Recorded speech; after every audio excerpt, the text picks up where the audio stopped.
여러분, 하나님 없이 사는 인생이 이렇게 살지 않을까 싶어요. 눈에 보이는 게 전부예요.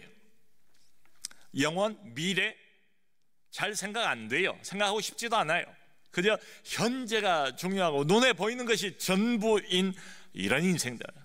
한마디로 지금 현재 내가 누리는 안락함, 이게 가장 중요하고, 그래서 계속 추구하는 것도 현재의 쾌락만 대부분의 인생들이 추구하는 것 아니겠는가? 베드로 사도는 오늘 본문에서 11절에 그것을 육체의 정욕을 따라간다, 이렇게 말합니다. 그런데 육체의 정욕이라는 단어를 꺼내자마자 바로 이어서 베드로가 한마디를 더 붙여요. 육체의 정욕을 제어하라. 육체의 정욕을 제어하라. 제어하라는 이 말은 삼가하라, 절제하라, 이런 뜻이죠. 자, 여러분, 우리가 육체를 이 땅에서는 입고 살고 있지 않습니까? 이게 육체를 입고 살아가는 사람들이기 때문에 믿는 사람들도 육체적인 경험을 우리가 날마다 하고 있지 않습니까? 이 육체는 뭔가를 끊임없이 요구를 해요. 육체적인 욕구가 있어요. 음식에 대한 욕구, 성적인 욕구. 여러분, 이런 것들이 자체가 나쁜 건 아니잖아요. 이것도 하나님이 주신 것 아니겠습니까? 사람이 음식에 대한 욕구가 없으면 어떻게 되겠어요? 생존이 불가능하겠죠. 뭔가를 먹어야 계속 생명을 유지할 수 있는 것 아닙니까? 그러니까 이건 합리적인 욕구고 정당한 욕구 아니겠어요? 성적인 욕구도 역시 우리 하나님이 주신 욕구가 맞아요. 자, 이 모든 것이 다 육체가 마땅히 요구할 만한 이런 정당한 욕구들이에요. 그런데 늘 보면 이 정당한 욕구가 죄의 영향을 받습니다. 어둠의 영향을 받습니다. 이렇게 해서 정당한 욕구가 도를 지나쳐버려요. 도를 지나쳐버려요. 울타리를 넘어버려요. 경계선을 넘어버려요. 자, 이게 문제입니다. 그래서 정당한 욕구였는데 원래는 악한 욕망으로, 이기적인 탐욕으로 변질되어 버리는 경우, 육체의 정욕으로 바꾸어져 버리는 경우가 얼마나 많은가.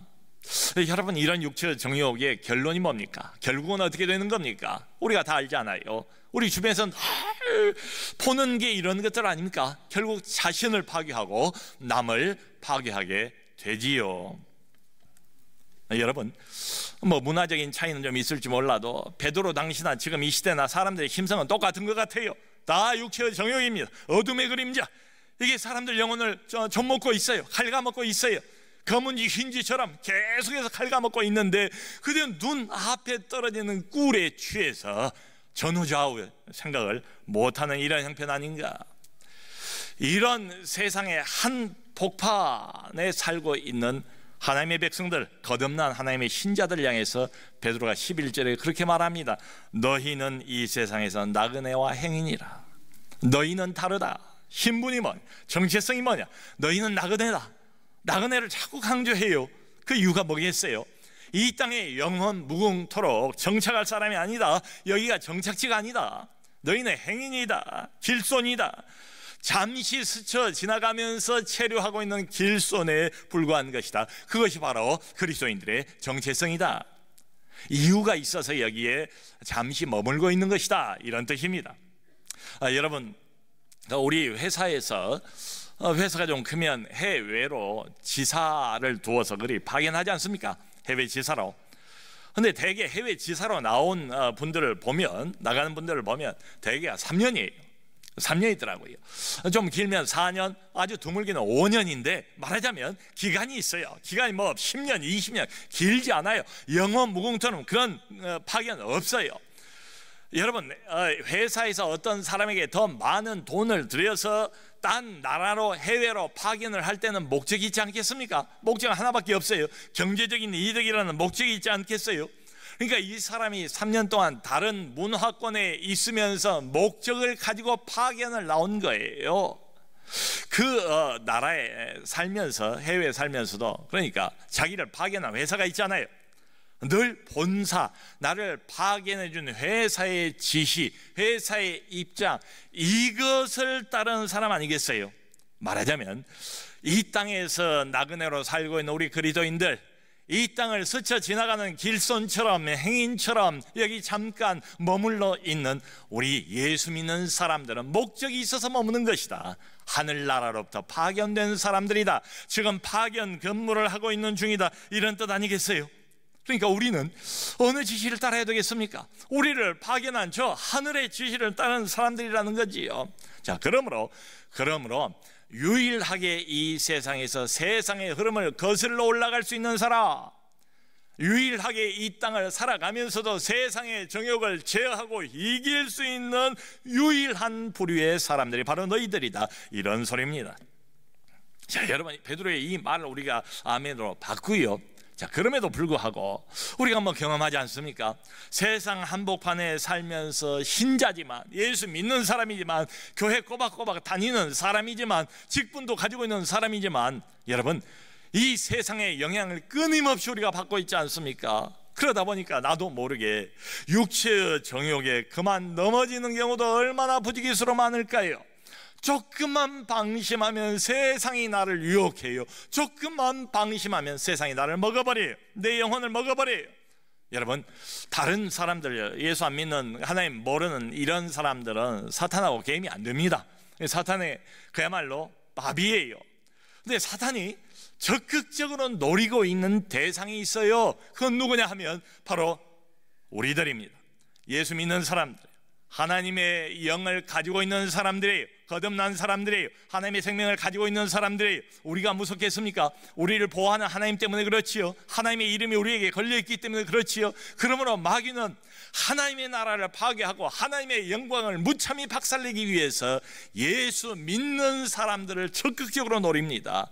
우리는 사탄의 먹잇감으로 노출이 되어 있는 셈이에요. 사탄의 적극적인 타겟은 바로 여기 앉아있는 우리들입니다. 정욕을 제어해야 된대요. 육체의 정욕을 제어하라. 육체의 정욕을 제어하라. 아마 이 명령에 이유를 달 사람은 그리스도인 중에 없을 거예요. 자, 그런데요, 사도 베드로가 거기서 끝나는 게 아니에요. 매우 중요한 이야기 하나를 더 붙이고 있어요. 육체 정욕을 제어하라, 이 말이 단순히 기독교인이니까 윤리적으로 살아라, 도덕적으로 살아라, 틀린 말은 아닌데, 그것이 우리가 이렇게 살고 육체의 정욕을 삼가하고 육체의 정욕과 싸우고 그래서 그것을 제어할 만한 동기부여를 계속해 줄 수 있겠는가? 저는 의문이 들어요. 그래서 사도 베드로가 진짜 동기, 진짜 그렇게 살아야 되는 이유 하나를 12절에서 더 소개를 하고 있는데요, 육체의 정욕을 제어할 이유가 무엇이냐? 이유가 무엇이냐? 하나님의 영광 때문이다. 하나님께 영광을 돌리기 위해서다, 이렇게 말하고 있어요. 쉬운 성경으로 12절을 한번 읽어볼게요. 여러분 주위에는 믿지 않는 사람들이 많이 있습니다. 그들은 여러분이 잘못 살고 있다고 말할지도 모릅니다. 그러므로 착하게 사십시오. 그들이 여러분의 선한 행동을 보고 그리스도께서 다시 오시는 날에 하나님께 영광을 올려드릴 것입니다. 여러분, 이해가 가시죠? 지금 베드로가 무슨 이야기를 하고 있는가? 여러분 감이 오시지 않습니까? 우리 주변에 더불어 살고 있는 세상 사람들, 이 사람들, 불신자들은 믿는 신자들에 대한 오해를 가지고 있습니다. 교회에 대한 편견을 가지고 있습니다. 이 사람들이 못마땅해요. 불편해요. 그래서 미워합니다. 적극적으로는 핍박합니다. 박해합니다. 그런데 이 사람들이 이 모든 오해와 편견과 심지어는 핍박까지를 한꺼번에 불식시킬 수 있는 방법이 있다. 어둠 속을 여전히 헤매고 있는 그들의 어둠 속에 하늘의 빛을 비추어 내릴 수 있는 방법이 있다. 그게 뭐냐? 어떻게 하는 거냐? 너희의 선한 일을 보고 그랬잖아요. 여러분, 이 보고라는 말, 베드로가 사용하고 있는 이 보고라는 이 말을 베드로가 주의 깊게 사용을 하고 있어요. 이 본다는 말이 그냥 눈을 드니까 하늘이 보이고 꽃이 보이고 나무가 보이고 보이니까 눈에 들어오니까 본다, 이런 개념이 아니에요. 주목하여 본다, 이런 뜻입니다. 유심히 관찰한다, 이런 뜻입니다. 불신자들이 교회에 대해서 관심 없는 것 같고 당신이 나 잘 믿으세요, 이런 것 같아도 이상하게도 불신자들은 믿고 있는 사람들, 하나님을 섬긴다는 사람들 유심히 주목하여 관찰한대요. 보고 있대요. 믿는 사람들 지켜본대요.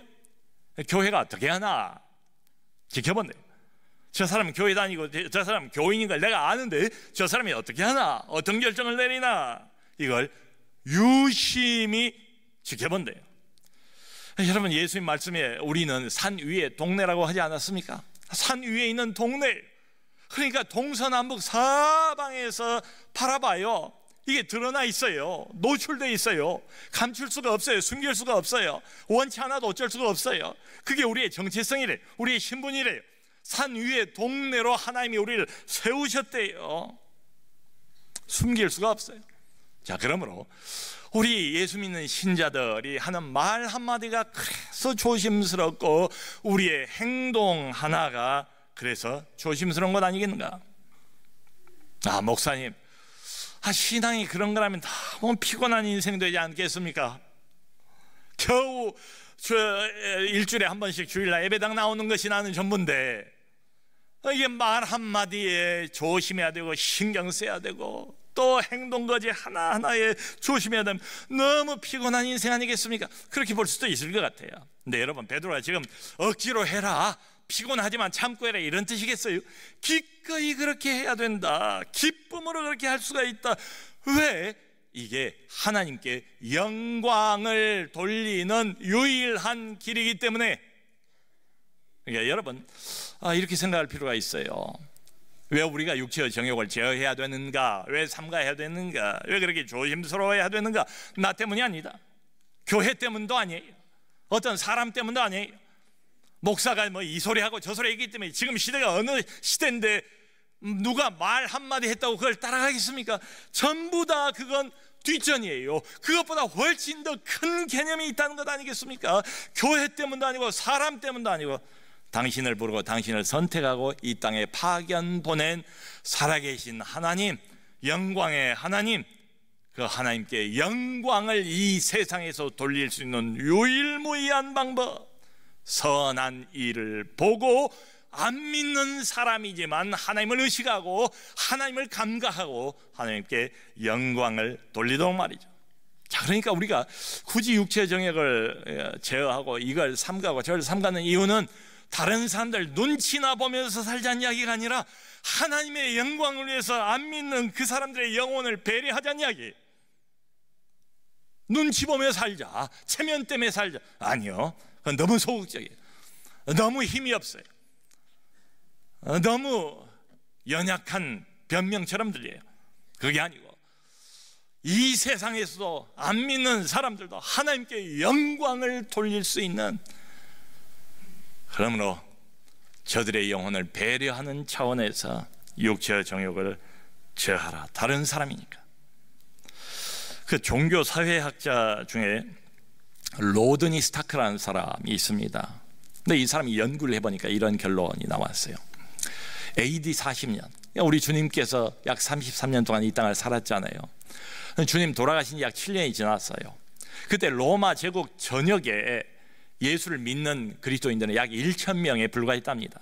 자, 그런데 놀랍게도 그 이후로 300년 동안 매년마다 이 기독교 인구가 40%씩 성장을 하는 거예요. 40%씩.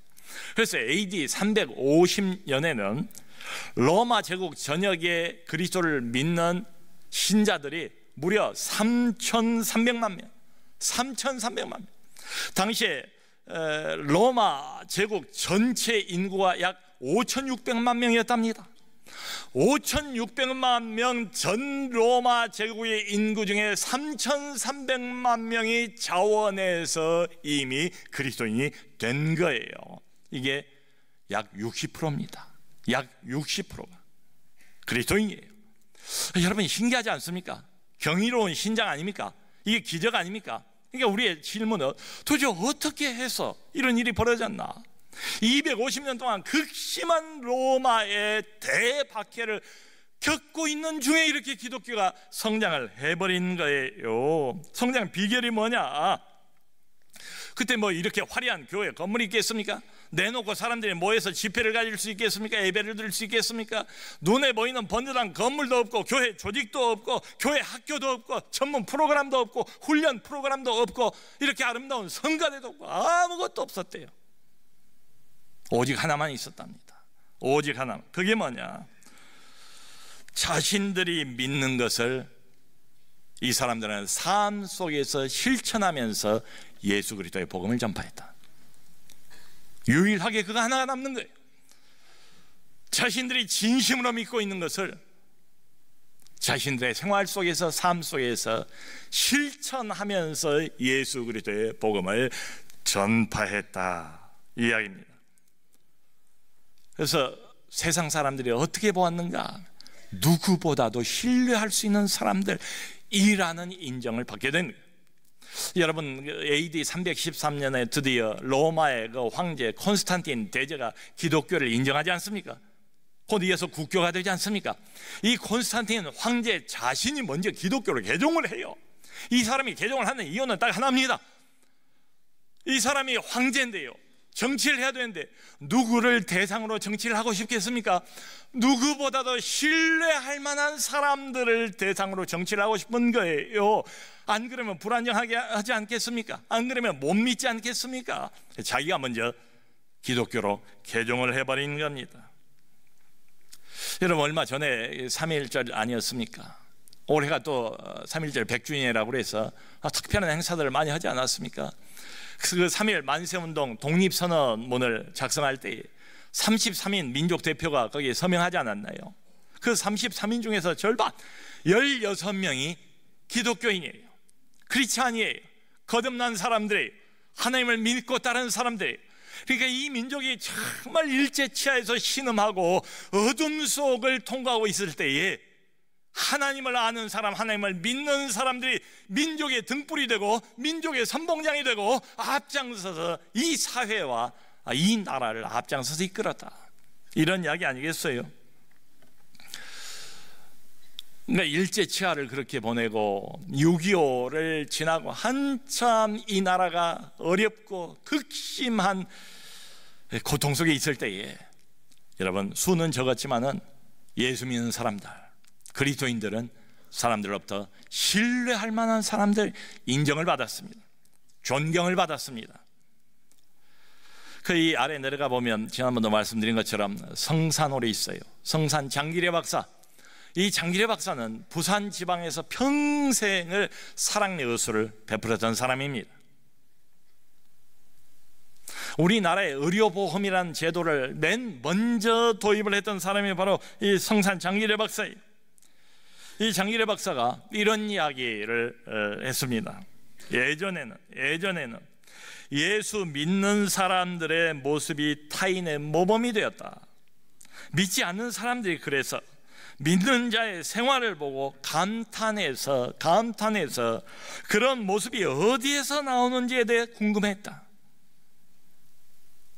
믿지 않는 사람들, 세상 사람들, 세상 정욕에 취해서 사는 사람들, 눈앞에 꿀만 빨아먹고 살아가는 대부분의 인생들이 이 믿는 사람들을 볼 때 모범이 됐다는 거예요. 그리고 한 걸음 더 나가서 믿지 않는 사람들이 이 사람들이 다르게 사는 모습을 보면서 감탄을 했고 감동을 했고, 한 걸음 더 나가서 도대체 어떻게 해서 그 힘이, 그런 모습이 어디에서 나오는지에 대해 궁금해했다.